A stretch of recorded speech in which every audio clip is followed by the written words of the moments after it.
currency. Like a couple Bitcoins. Money, Hold up on my Nakamoto.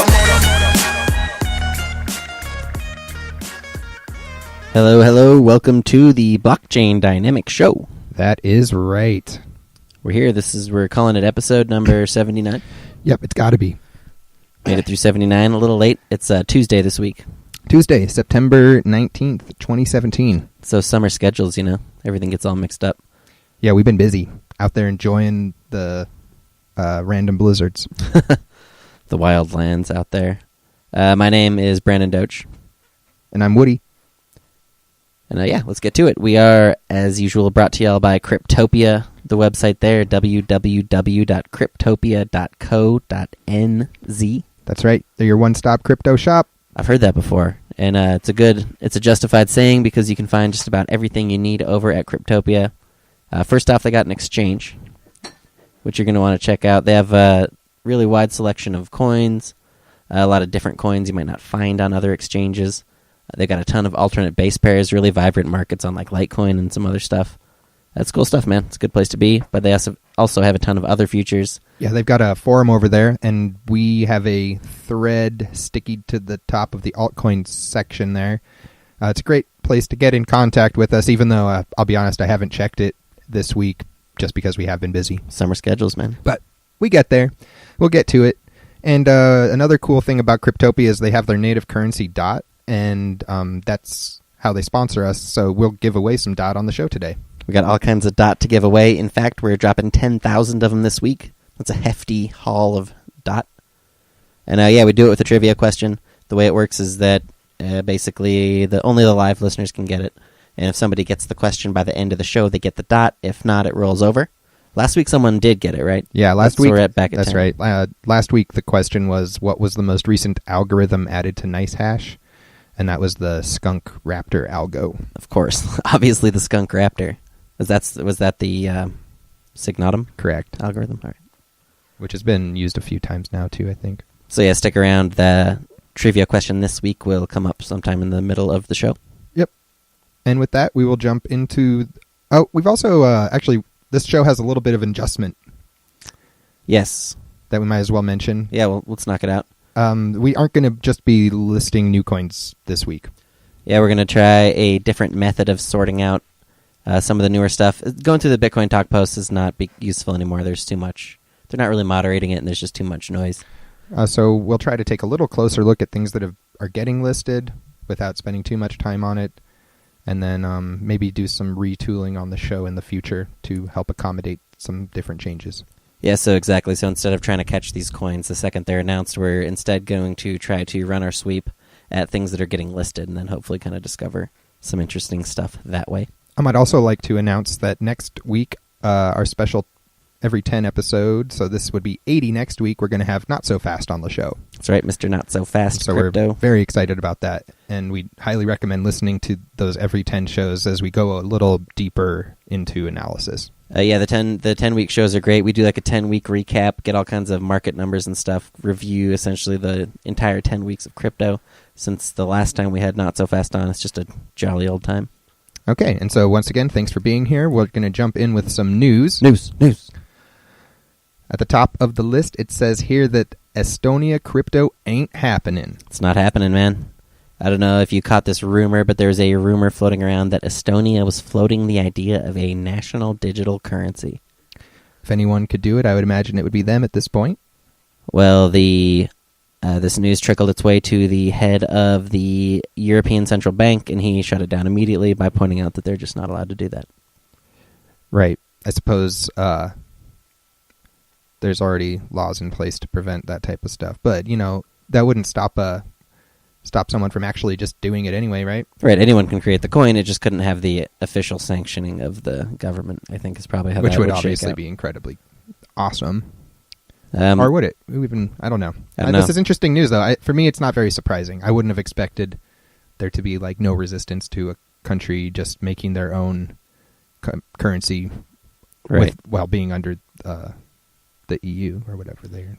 And I will confess, this it's a little bit of clickbait because the guy who floated the idea. He kind of just floated the idea in an interview. It wasn't like an announcement or anything. And he's also like a mid-level government official, but still. Even then, that's more, that's closer to embracing it than most governments have come in the past. So that's just kind of a cool thing floating around, but also good to have an update on it. It's definitely not happening just yet. Now, have you gotten any updates on the Burger King coin yet, Brando? Whopper coin? I have not heard about the Whopper coin, man. As y'all may know, Woody is a little skeptical of Whopper coin, and I'm starting to understand why. We'll see. I'm still waiting for that official announcement. The actual Burger King announcement. Yeah, no news on Whopper coin this week. We do have some Ethereum news.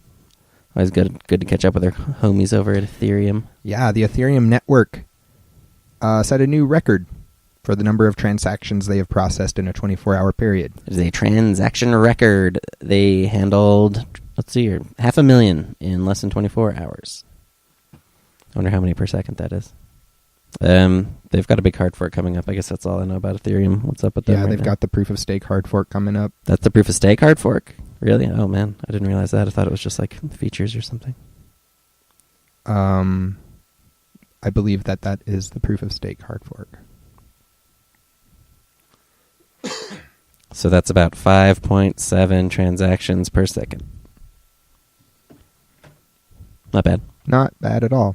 All right, new transaction record for Ethereum. That's the news there. That seems worthy of news just because, Bitcoin always talks about their transactional records. I'm all about it, man. Give me any altcoin transaction record, and I'm into that. It's like somebody...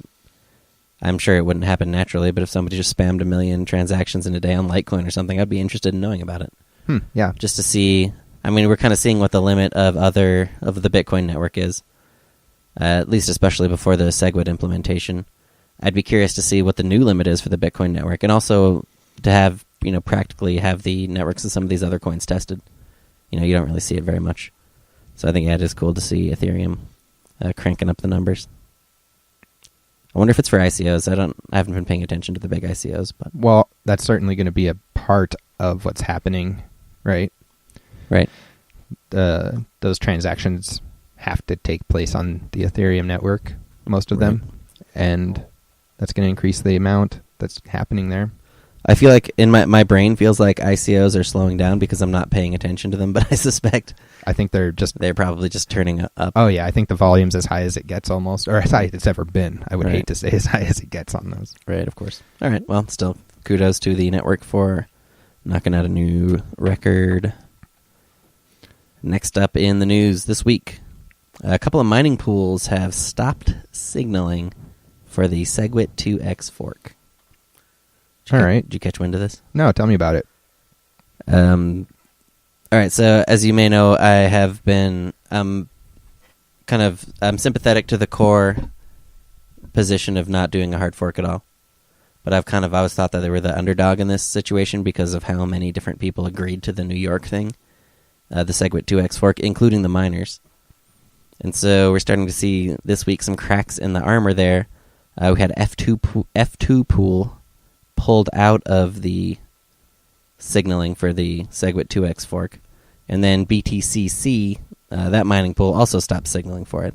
Now, I assume BTCC pool is tied to the exchange, so maybe there's some upheaval there just in general. But it is some cracks in the armor of the SegWit 2x thing, which I had really thought was probably going to succeed, even against the wishes of probably the majority of the community, I guess.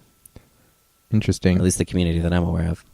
When a Bitcoin pool signals something, that's the combination of the miners there, or is that something that's controlled by the mining pool operator? It's the mining pool operator, and they put they just have a certain byte somewhere in the block in a specific location that kind of just is like a agreed upon signal by people that's going to be like a flag, essentially, to say what position you want to take. So my understanding is that all the major pools have been supportive of SegWit 2x, and this is kind of potentially the first crack in the armor there.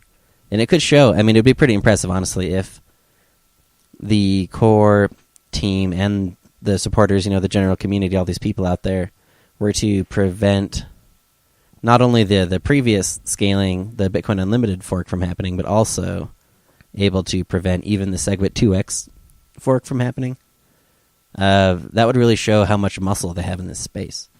Because, like I said earlier, I had figured that with the support of the major businesses like BitPay and with the support of all these mining pools, that SegWit 2x would kind of happen whether people like it or not. Mm-hmm. And now I'm starting to wonder if it would actually be possible to thwart it. So I'm actually really curious to see how this one plays out. Doesn't seem so straightforward with this type of behavior anymore. Yeah, exactly. And for me, the takeaway there is that maybe the nodes, kind of the general community, the nodes, just the regular people running the client, have more power potentially than I had given them credit for in the past. Interesting. So yeah, interesting developments in the ongoing SegWit 2x Bitcoin type drama.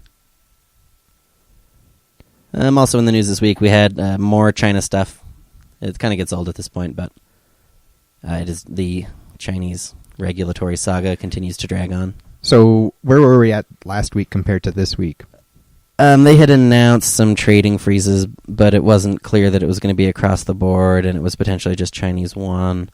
Now this week, we're basically having all of the Chinese mainland China exchanges getting shut down, including OKCoin, Huobi, BTCC, and UNIFY, essentially suspending all services. I also saw something getting floated around, maybe unofficial or whatever, but where they were going to block the other exchanges as well, non-Chinese ones, from their citizens. And also potentially peer-to-peer trading, things like local Bitcoins type services that just connect people for peer-to-peer trading. So, I mean, it's pretty clear that this is an escalation. It seems like it is the most serious regulatory clampdown potentially that we've seen. So that is all newsworthy, but at the same time, it's becoming clear that the Chinese influence in general in the ecosystem has dwindled a little bit from maybe even from just earlier in the year. Right. There's been a popularly held belief in the community for a long time that China was kind of at the forefront of Bitcoin adoption, not just the mining, but adoption and all this other stuff as well. Now we're kind of seeing the spotlight shift away as these clampdowns happen and more of the market shifts back overseas. I imagine that there's a lot of Chinese citizens that won't simply give up because something became illegal in their country. No, of course not. You're going to find, a lot of people will be trading in a way that is opaque potentially to people, or just, something that they do on the side that they aren't even trying to connect back to the Chinese financial system. I'm sure you'll see a lot of that. And you also have to imagine that as in any country, people at the upper end of the totem pole usually have access to financial instruments that the rest won't. Very true. It's not always banned for everyone, or something like that. Yeah, exactly. They'll know somebody or whatever it takes. At any rate, this is pretty serious stuff, and it does signal some kind of interesting potential changes on the horizon. Yeah. Also in the news this week, I don't know why this just really, I think this one penetrated kind of into the general consciousness more than most, and it's just Jamie Dimon complaining about Bitcoin this week. It was, I'm not even going to pretend to care or know who this guy is, but it was a little upsetting. It was a little upsetting just because when you looked up, the things that he kind of stood for, might have been responsible for. I like the part where he threw his daughter under the bus. Something a scam. Yeah. Him calling something a scam seemed ironic. But, yeah, people seemed to really did seem to care what he had to say for a minute there. Yeah, I just love how the tone of the coverage shifts when it's like 2 weeks ago. It's like Bitcoin, why so-and-so says Bitcoin could reach 500,000. Or he said something at the perfect time, too. That could be a way to kind of make yourself relevant. Yeah, I think that's it. It's just coincided with the downturn that was, potentially already, these big swings. It's easy to attribute them to news events, but usually it's something that, the market was ready for.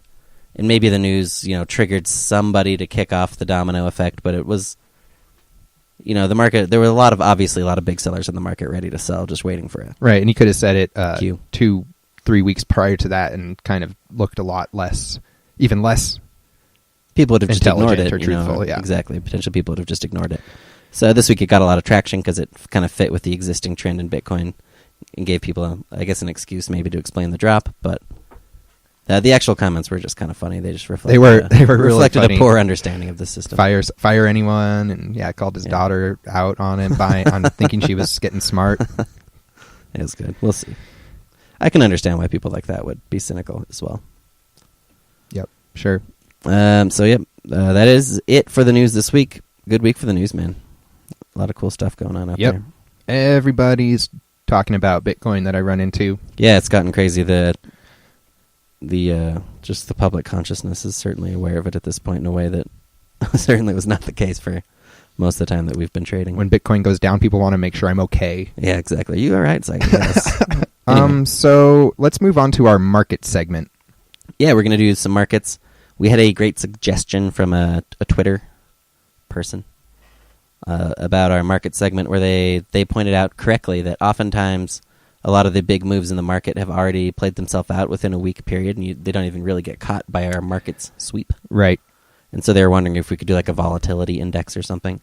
That is a great idea. I actually cannot do a volatility index very easily with the system that I'm using right now, but we could potentially implement one with something we're looking at. But we have another idea of something that will hopefully capture some of the same idea. So what we got here is essentially we're going to do one of these coin reports from the top of the weekly price, I guess you would say. That should be back a little further than a week. I'm going back to remember when Bitcoin was at like 4,600. Yep. And it was kind of just chilling at that cliff, and then it finally dropped off. Yep. And then it was kind of basically almost straight down there to 3,000. So I'm starting it from when Bitcoin was at the top of that cliff. It was actually at September 8th at 11 o'clock UTC. Okay. Is when we're going to start it. Bitcoin was $4,620. And then the time that we're going to cut it off is September 15th, 10 o'clock UTC. That is when Bitcoin was $3,011, so basically as close to the bottom of the crash as we could get. So the question here is, all right, which coins went up in the price during the crash? Which coins crashed during it? Okay. Kind of what was the effect of the overall market while this crash was ongoing? And then we'll look at from that date until now after that. Yeah, exactly. And then we'll look at the bounce and see who did well during the bounce. Okay, cool. Should be interesting stuff. All right, so kicking it off here. At the start of the crash, Bitcoin, like I said, was 4,620. It crashed to 3,011. So that's a big dollar value price change, $1,609. And a 34.8% decline. So basically a 35% drop. Over a third of its value annihilated in about a week. Ethereum was right there with it, losing about 37.4% during that time period. Yeah, so it actually took it a little harder than Bitcoin. Dropped from 327 to 205. Brutal stuff. So the question here, I guess, is how did altcoins do? So I'm looking at the top 200 this time. Oh, okay, cool. So out of those top 200, only 7 of them were up against USD during that time period. Pretty rough. 55 of the 200 were up against BTC, however. A little bit better. Everything gets killed versus USD, basically, I guess. And still, altcoins pretty clearly underperforming Bitcoin, I guess. Right. Even with Bitcoin crashing. This is becoming something that we've seen more, too, as well. At least this year especially, is that when Bitcoin goes, altcoins will go with it, even bigger. And you think about, looking at the overall drop, altcoin, the top 200 lost about 10% of their Bitcoin value. You add that on to a 34.8% drop in Bitcoin, and that gives you minus 40.75% in altcoin USD value lost just in that time. Yep, so that's obviously worse than Bitcoin did at that 34. It's an interesting number, though. I've been kind of wondering, in a real good, solid crash like this, just how bad it would get for altcoins. I had been worried, I'd been kind of imagining a scenario in my head where twice as bad as this. Yeah, exactly. Minus 80. Bitcoin is down maybe 30 to 40%, and altcoins get knocked down 30 to 40% versus Bitcoin. In that kind of scenario, they can have 30 to 60% of their value wiped out. This week, we basically saw that play out, and it was about a 41% drop. So pretty rough, but not a total apocalypse, I guess. And again, this is the low. This tracks right to the very bottom of the crash. Right. The median change during all this, minus 10%. The average change, about minus 7.4. versus Bitcoin there. So what went up? What survived? Believe it or not, I'm surprised at the number of coins that went up versus Bitcoin here. Rialto up 116. Cloak Coin up 113. OK Cash up 110. Edgeless up 76%. ARC up 58%. So yeah, some surprisingly big winners. Of course, those numbers are versus Bitcoin. So, ARC up 58 versus Bitcoin means it was probably up 30-40 versus USD, which is still that's a pretty impressive thing to pull off during it's just a straight up crash like that. Right. So I was surprised to see the winners at that scale. So who took it the hardest then? Ash, one of those Ethereum tokens, I believe, down 80%. Sprouts, down 67%. Komodo, down 47%. We've got Dogecoin down 43%. And Blackcoin was down about 40%. Interesting. And those numbers are versus Bitcoin. And so, yeah.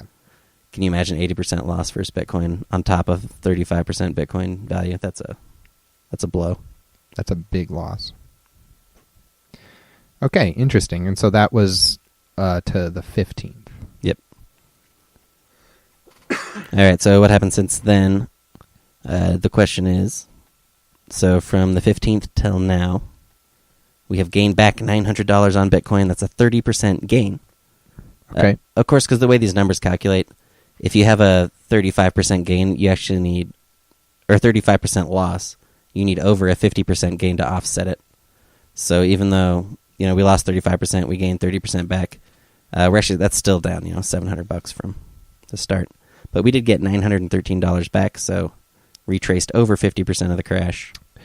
Certainly a better bounce than I think the gloom and doom people were looking at. Yeah, it caught me a little off guard. We've been busy, obviously. I didn't really have time to trade this, so I was kind of bummed I couldn't trade it, and then just saw the price blow up. So I was like, okay. Right. Let's see. Ethereum was right there with it once again. Actually, this time, instead of losing more, gaining more percentage, up 37.43%. That puts it back to 282, so basically right back to where it started. That's pretty impressive. As far as how altcoins did during this time, those same top 200 coins, they popped up. 186 of them gained value versus US dollar. So. Yep. And 115 of them gained value versus Bitcoin during that period. So yeah, we are honestly seeing basically the exact opposite of the bounce trend. In the same way that alts were overly volatile during the crash, they were also overly volatile during the bounce, gaining about 6% versus Bitcoin in the last 5 days. Okay. But still not gaining back everything that they lost. Right.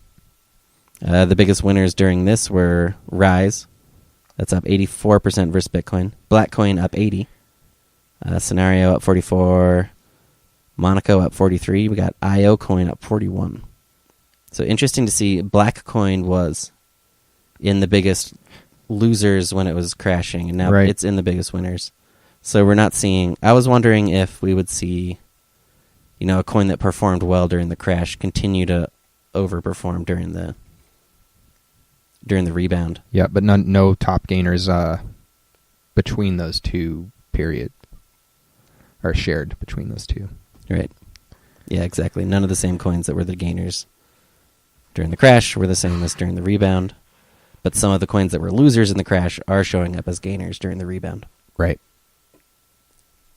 The losers are CompCoin, Rialto, Edgeless, Cloak Coin, Tierion. And so this is the same story. A couple of those, 3 of them, Rialto, Edgeless, and Cloak Coin, were all in the winners on the crash side. Yep. That is interesting. That's not what I would have expected. So I guess they're just volatile. This is their time to be volatile. So where does that take us for the overall numbers? Right. Now we're going to get back to our normal report, I guess. We're looking at the top 100 coins and how they performed since our last show. Which was last Sunday? Yep. The 10th. Bitcoin since then is down 6.35%. So just basically a small loss for the week after the huge crash. Ethereum at 282. That's also down 4%, so kind of the same story. And so out of those top 100, that would put 20 of them up versus USD and 40 of them up versus Bitcoin. And the top 100 gained about 1% overall versus Bitcoin and lost about 8% versus USD. So, interesting. Not a very uncommon looking week from this perspective. Yeah, really a flat week. Nothing too surprising, honestly, in these numbers for the top 100. Let's take a look at what got kicked out of the top 100, what jumped in. Getting dropped out was MCAP, Decent, Redcoin, Eidos Kunin, District 0x, and MRJA. Jumping into the top 100, BitDeal, Rise, Triggers, OK Cash, First Blood, and Rialto. It's funny, the lowest market cap in the top 100 this week was LRC, which is Loopring. It's another Binance coin that is beyond my don't know about. And the market cap of it was 32 million. That's 1 million down from last week when it was VertCoin at 33 million. So that's like almost dead on with the median, basically. Or, yep. Yeah. Yep. Really, basically, at the end of the week for altcoins, not a lot has changed. Yep. So we next are going to dive into kind of our custom coin indexes, taking a look at some of these smaller niche categories in the altcoin world and seeing how they're doing. Yeah, one that we've really liked looking at is the Ethereum Tokens Index. Now, obviously, there's about 20 trillion of them, I think, now. But we have a little collection to go through with our index here. There's actually 44 of them on here. 44 of them. Of those 44, we got 14 up versus USD, 26 up versus Bitcoin. Tracking pretty close to the top 100 there, I think. The actual index change in value versus Bitcoin was minus 6%. So that's a little worse than the top 100. Looks like the tokens underperformed the top 100 a little bit, losing 15% versus USD. Okay. So yeah, they definitely did do a little worse than just the top 100 average.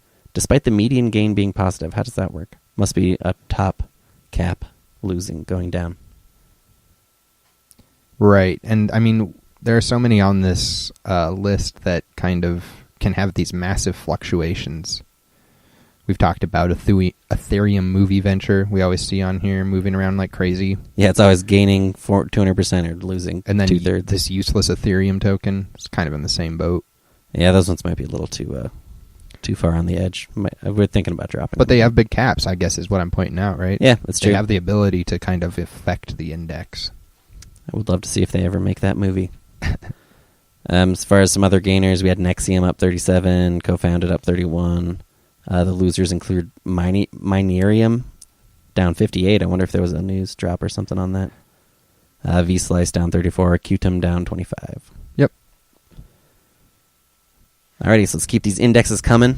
Coming in hot. Up next is our gaming index coins. Gaming coins index. Yeah, we love gaming. We do. We love those games.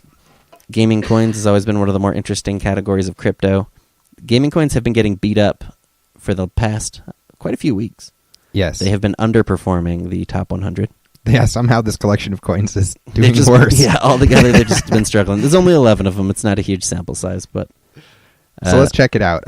This week, or since our last show, rather, up versus USD, 2 out of 11, and up versus Bitcoin, 6 out of 11.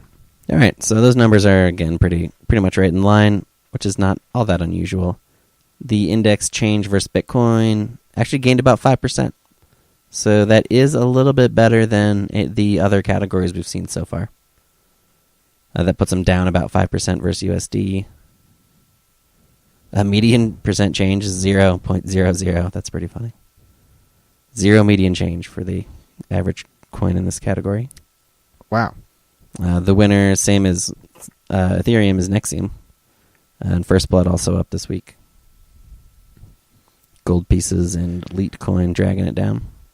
LiQi always between 1 or 2 Satoshis, like I said. It's always the percentage change is going to be huge there. Yeah, that one's really not a good one for this kind of statistical tracking, but what are you going to do? Old one, Hunter Coin, up a little bit. Oh, yeah, good catch. That's funny. So yeah, gaming coins doing better than the rest, but not by a huge amount. So what about our Masternode coins? Now these had been the best performing historically. It's been a popular year for Masternode coins. We got 25 of them on the list. Now on this list, 9 of them are up versus USD out of the 25, and 17 out of the 25 are up versus Bitcoin. So those numbers do look a little better than some of the other categories. Yeah, the index change versus USD would be down 3.98%, and the change versus Bitcoin is up 5.92%. All right, so that is actually the best category this week, outperforming the gaming coins a tiny bit, but both are still tracking pretty close to the top 100. Not a ton of variation through any of these indexes this week. I think that one thing that would be interesting to try and understand is if there's a higher volatility in Bitcoin and Ethereum, does that make the performance of the other altcoins more consistent? You know, if it's like a low volatility week, maybe for Bitcoin, are you going to see altcoins kind of bouncing around a bit more? Right. Who knows? Yeah, I don't know either. It'd be interesting to track that. Another one that I'm wondering is if we could get another dump, could we see similar coins be resilient to it versus USD during that period? If the same subset of coins were reacting similarly during the two crashes. Even a few of them defined would be interesting. Yep. See if they could do it repeatedly. At any rate, looking at the Masternode coins, it looks like BlockNet was the biggest winner, kind of carrying it up, and Neutron was the biggest loser. Yeah, I think that's going to do it for those indexes. Overall numbers for altcoins this week. Last week they were at 76.6 billion overall. This week they're at 71.1. Down 5.5 billion. We got that Bitcoin dominance. It's at 47.8. That's a 0.3% gain, so a tiny increase for Bitcoin dominance during the crash. That's not unusual. Right. Ethereum dominance is at 37.5%, which is up 1.5%. So a little bit bigger gain there because they gained almost all their value back. Yeah, they gained almost all their value back, and the rest of alts didn't quite during that rebound. How about a DOT giveaway? That's right. With the end of the market segment, it is now time to give away some DOT, 10,000 of those sweet, sweet DOT. If you don't know how it works, this is how it works. You will tweet at Chain Dynamics the answer to the question. It's got to be a public tweet. Yes. Here we go. So, as you said, you got to do a public tweet to at Chain Dynamics. The question this week: name the coin that is over 6 years old and had an initial block reward of 96 coins per block. That's right. Somewhere out there in the world is a coin. It is over 6 years old. It's pretty old. Pretty old for a coin. And it had a 96 coin block reward when it was released. You're going to tweet the answer to that question over to at Chain Dynamics. First person. One guess per person? Yeah, one guess per person. I think that's fair enough. All right, it's going to be one guess per person this time. All right, hope somebody gets it. Good luck. We'll let you know. We'll try to let you know by the end of the show if anyone gets it. All right, so next we're going to fire into the coin listings. The coin listings. So this is interesting. We like to look at what coins are getting listed on a few different handful of exchanges. And this is kind of where we're going to spend a little more time looking these up right now and seeing if there's anything interesting. Just because the new coins aren't that interesting right now. There's just a little too much noise, and it's tough to run a screen that actually catches everything without, just kind of hurting your brain. So we're hoping that by keeping a closer eye on the listings, we can still catch a lot of these coins early. I guess is the idea there. If you're live listening, we're going to roll a little slow through this just because we have to. It's harder to find the coins when they're just listings. So let's just go exchange by exchange and then kind of review them, I think. On Cryptopia this week, they listed NEBL, never heard of it, Zencash, BitDeal, Leviar Coin, Wild Crypto, Metal, Ormeus Coin, BlockCat, Centra, and Bytum. So these ICOs mostly? I think they are all ICOs except for Zencash. All ICOs except for Zencash. Yep. We have talked about Zencash before, but it's probably worth talking about. Zencash, it is a Zcash clone. Originally, it was a Zcash clone called Z Classic. And then they snapshotted over to the Zencash chain because it's kind of funny. The Z Classic didn't have a founder's reward like Zcash, and that was kind of the point of its existence. And then the developers like, actually, we could use a little something. So they launched Zencash and did the snapshot from Z Classic. I'm not sure where this coin is at development-wise lately. Have you heard anything? No, I'm kind of just looking at the thread to see if people are posting here. The one that I'm looking at is locked, but I don't know. The thread is locked. There's probably another one that I'm missing. It's classic bounty type of Bitcoin talk stuff. So they probably are just elsewhere or in a different thread. Bounties. But I'm not going to look for it right now. What's the Zero Coin one that still doesn't have the founder's reward? Is there any left? Zero. Is that it? That's the only one I know of. I have to imagine that there's been a couple more, but the three that were launched closest to Zcash were Z Classic, then eventually Zencash, and then Zero. Z Classic was just the straight Zcash without the founder's rewards. Zero was the Zcash that it also didn't have founder's rewards, but it has tweaked mining parameters. But there was never like a Zero didn't have like a long-term committed a developer claiming to be long-term committed to the project. They were always just kind of like, I'm just going to do this fork and do what you want with it. So it never really got a lot of attention. We got our trivia winner here. Winner already. Nice. Kudos. Bam. IXC, IX coin is the answer to that. The question was, what coin was over 6 years old and started with a 96 coin block reward? Kudos to you, our winner of the 10,000 dot. I'll get at you with to get your dot address after the show. Gotta love those dot. All right, cool. So anyway, yeah, back on those Zcash clones. I'm not sure where Zencash is at with the development, like what their angle is, but they're getting listed on Cryptopia this week. They're out there.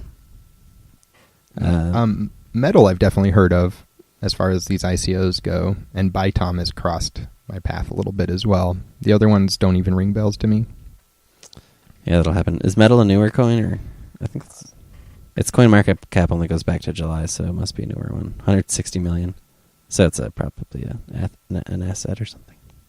Okay. It is an asset. I think most of those are, actually. Well, maybe I'll put this... I don't think I have this Metal on our Ethereum index. Maybe I'll drop it on there. It seems like it's doing fine. Cool.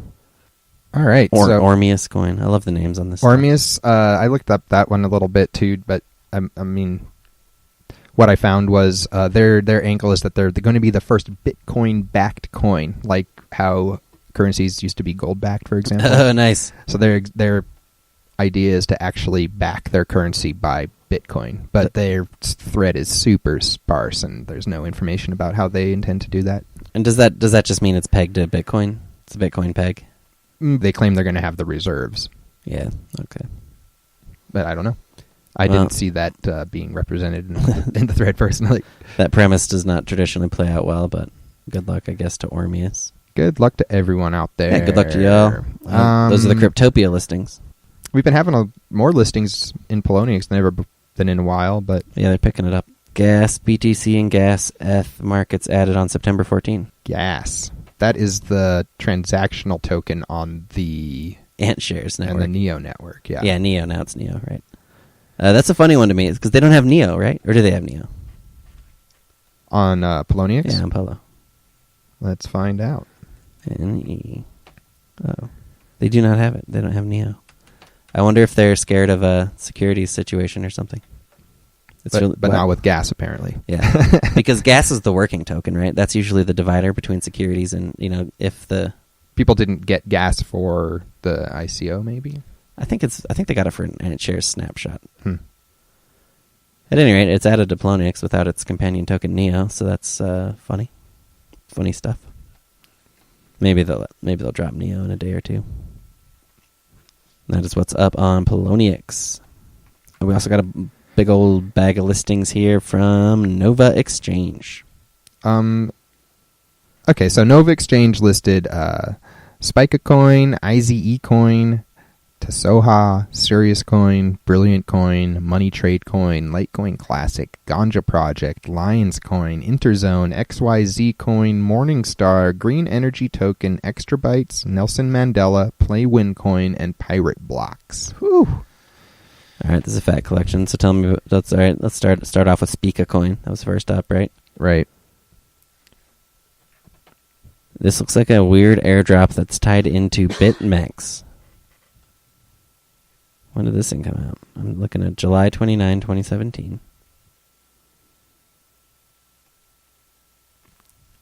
10 pages. Let's see if there's anybody posting still. Hey, not too... Oh, when do you start the airdrop? That's a weird time. It's not been done yet? I don't know. People have joined but not received, perhaps. Anyway...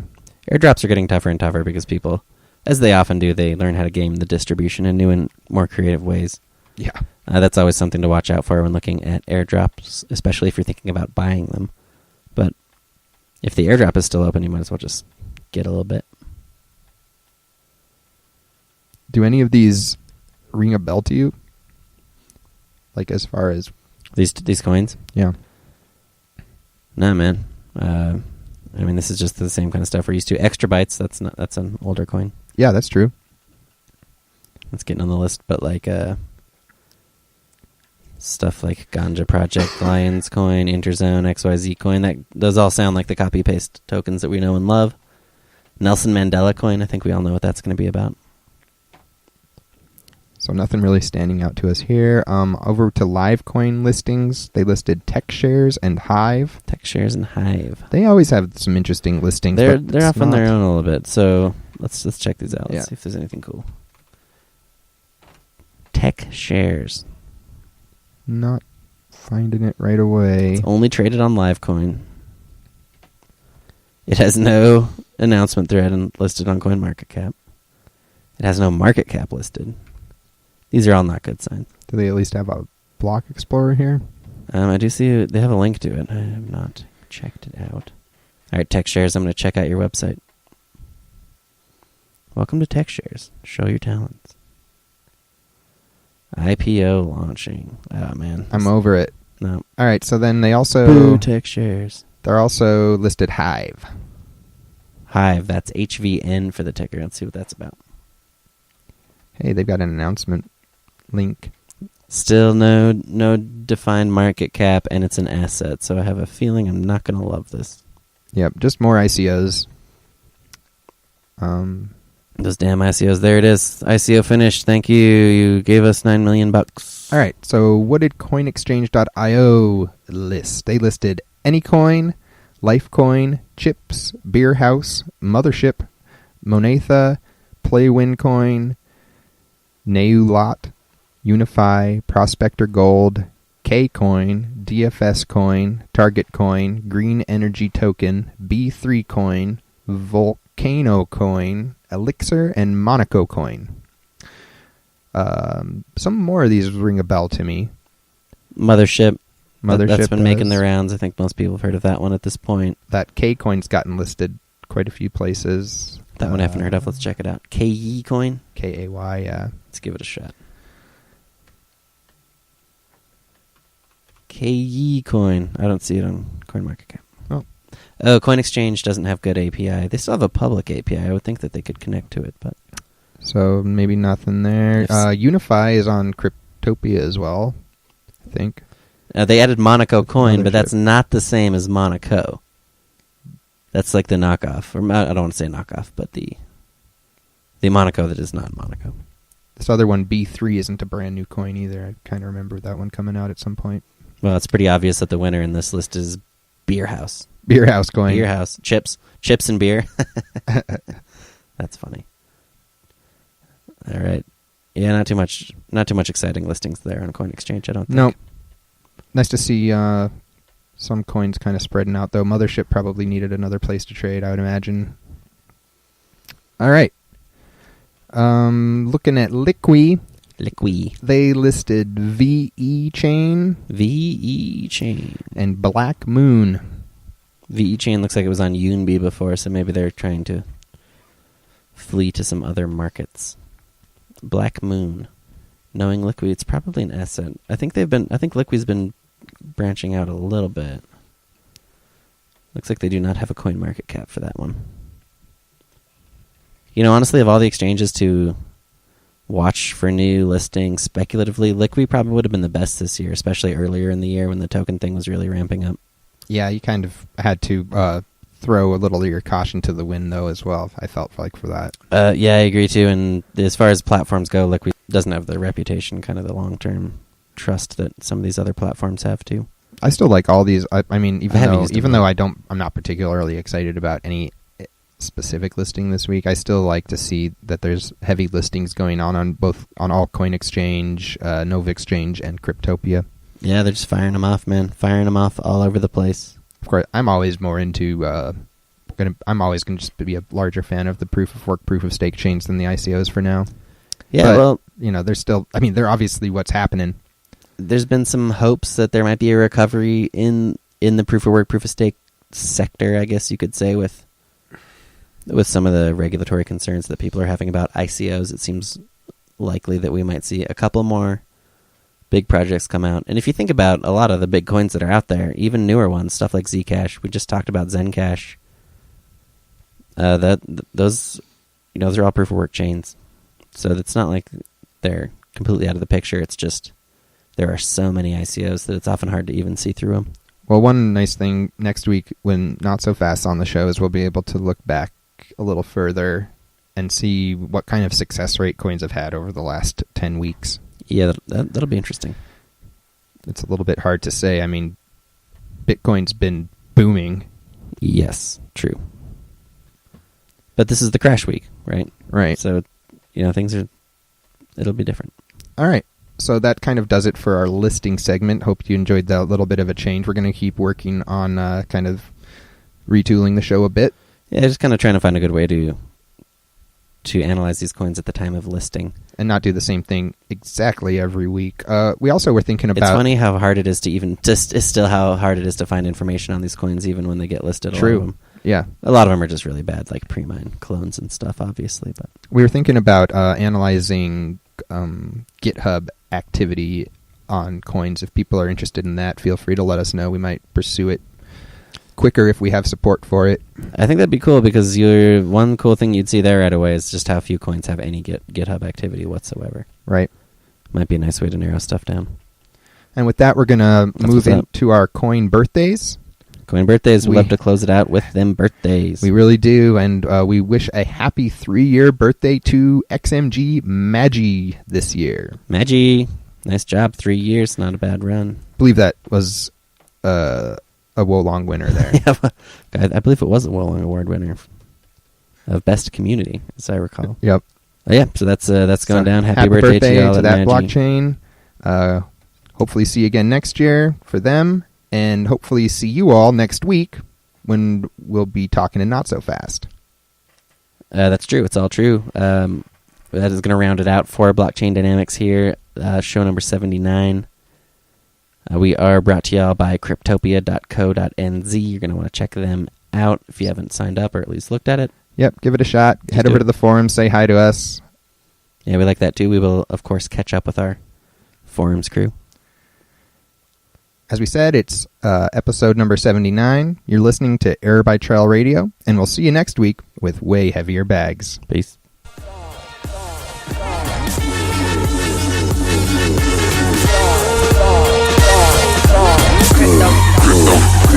Currency. Stuck a couple Bitcoins. Money, hold up on my Nakamoto.